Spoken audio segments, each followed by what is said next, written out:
Partner cycle चलत ना भैया। का करबे पार्टनर, हम बुढ़ा गई नहीं तो तोरी ऐसा रहनी ना तो चार को मार के क्या करब पार्टनर,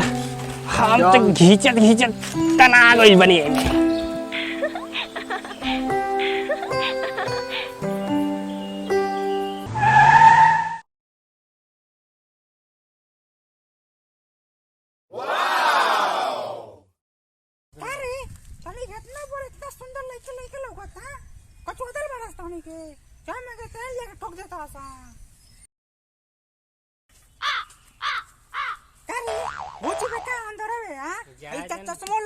जा छोट भाई बा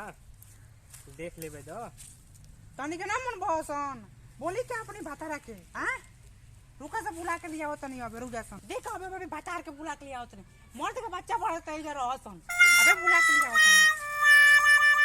रे भईयो कौन के बोलावे कोइलो सी रे कोइलो सी अपनी भातारा के बुलावे रे भाग इवा से ना तो पुष्पा में के फिल्म भाग रे टंगवा से काटे लगी रे भाग जल्दी। पुष्पा पुष्पराज ये बेरी तो छा जमाट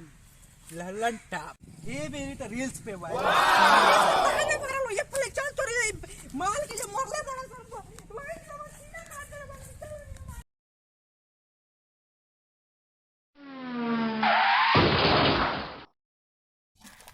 आज पुष्पराज आज के मार के हाथ में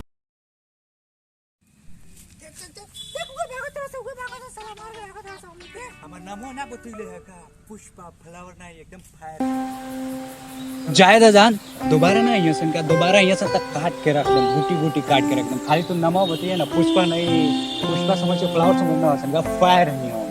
उसे छोड़ पाटा जा दे रोने की अच्छा बताओ कौन वीडियो बनेले वायरल कोइले है कि ना